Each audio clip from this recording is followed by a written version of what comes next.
In fact अगर हम listed entities की बात करें, जैसे लिस्टेड शेयर या म्यूचुअल फंड पर स्पेशली अगर हम शॉर्ट टर्म कैपिटल गेन या लॉन्ग टर्म कैपिटल गेन की बात करें, उसमें जो पूरी इंडेक्सेशन की प्रक्रिया है, तो शॉर्ट टर्म कैपिटल गेन जो है वो 1 साल के अंदर खरीदने या बेचने पर टैक्स लगता है, उसमें 15%।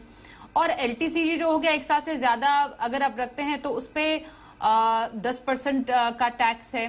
तो यहाँ पर जो एक यहाँ की जो कंफ्यूजन है एसटीसीजी और एलटीसीजी में, इस कंफ्यूजन को भी दूर किया जा सकता है। आपको लगता है इसको दूर किया जाना चाहिए इन टर्म्स ऑफ जो यहाँ पर अभी टैक्स लग रहा है मौजूदा दौर में? स्वाति देखिए, टैक्स स्लैब पर कमेंट करना मुश्किल होगा, बिकॉज मेरे लिहाज से शॉर्ट टर्म और लॉन्ग टर्म में डिफरेंस जरूर होना चाहिए, ताकि निवेशकों को आप एक इंसेंटिव दे सकें कि वो लंबी अवधि के लिए निवेश करें। अगर कोई इक्विटी में निवेश कर रहा है और आप ये बोलते हो कि 1 साल बाद आपका पैसा लॉन्ग टर्म हो जाएगा, तो मुझे लगता है कहीं पर ये गलत है। आप एक गलत कल्चर को बिल्ड कर रहे हैं। आपको चाहिए कि इक्विटी को भी आप 3 साल पर ले जाइए, 3 साल पर आप उन्हें 10% का टैक्स दीजिए और शॉर्ट टर्म पे आप उन्हें 15% दीजिए या मार्जिनल रेट दीजिए, जैसा आप डेट में करते हैं। तो वो सही बात है, पर मुझे एक चीज और लगती है स्वाति यहाँ पर, कि इंडेक्सेशन का जो बेनिफिट है वो सिर्फ डेट के निवेश पर या सिर्फ प्रॉपर्टी के निवेश पर ही लागू नहीं होना चाहिए, वो सारे एसेट क्लासेस पर यूनिफॉर्मली लागू होना चाहिए।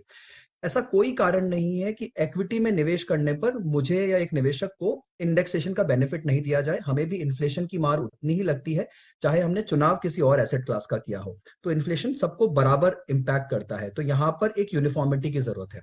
अगर मैं एक दूसरा एग्जाम्पल लूं स्वाति, तो आप गोल्ड को देखिए। गोल्ड अमूमन घर में निवेशकों के पास में गोल्ड होता है। अगर आप फिजिकल गोल्ड लेते हैं, गोल्ड फंड या गोल्ड ईटीएफ लेते हैं, तो 3 साल में इंडेक्सेशन के साथ में आपको लॉन्ग टर्म टैक्स देना पड़ता है, वो है 20%। और शॉर्ट टर्म आपकी मार्जिनल रेट पे टैक्स लगता है। पर यहीं अगर आप एसजीबी लेते हैं, सोवरेन गोल्ड बॉन्ड, और पूरी मैच्योरिटी तक उसको 8 साल तक रखते हैं, तो वो टैक्स फ्री हो जाता है। अब इसमें ऐसा कुछ नहीं है, सोना सोना है, और उसमें अलग अलग टैक्स की दर होना, अलग अलग अवधि में आप इसको होल्ड करते हैं तो उस पर अलग अलग रियायत होना, ये मुझे लगता है काफी हद तक गलत है, और यहाँ एक यूनिफॉर्मिटी की जरूरत है। उसी तरह अगर आप लिस्टेड और अनलिस्टेड इक्विटी को देखें, अनलिस्टेड इक्विटी में 2 साल पर आपको 20% इंडेक्सेशन के साथ टैक्स लगता है, और लिस्टेड इक्विटी में आपको 1 साल के बाद 10% टैक्स लगता है। यहाँ इंडेक्सेशन नहीं मिलता है, पर यहाँ आपको पहले 1 लाख तक के गेन पर छूट मिलती है। तो ये इतनी अलग अलग प्रक्रिया चला रखी है। अब लिस्टेड और अनलिस्टेड इक्विटी में क्यों फर्क किया गया है मुझे नहीं समझता।